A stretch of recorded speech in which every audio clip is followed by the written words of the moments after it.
La société effectivement a pris la décision de quitter ses anciens locaux, ceux qui sont à notre droite, alors qu'elle était là depuis fort longtemps. C'est là qu'elle avait ses collections, ses réunions et aussi des appartements. Il se trouve que nos locataires sont quasiment tous partis en même temps. Or, les locaux qu'ils occupaient, les appartements où ils étaient, supposaient des travaux très importants que nous n'avions pas les moyens de faire. Par ailleurs, la salle de réunion était elle-même problématique du fait des conditions de sécurité sanitaire et autres. Donc la solution était d'envisager de partir.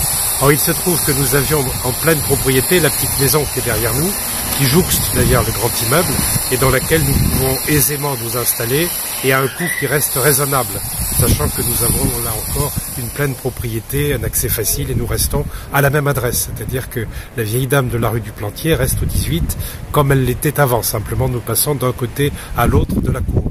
Et cela va nous permettre en outre, et ça vous l'avez vu, de transférer la bibliothèque dans des conditions de sécurité, de présentation beaucoup plus agréables pour les chercheurs, puisque tous les livres sont actuellement revus un par un, inventoriés, mis sur Internet. Des ouvrages très anciens qui étaient dans des cartons sont sortis, nettoyés et aussi inventoriés.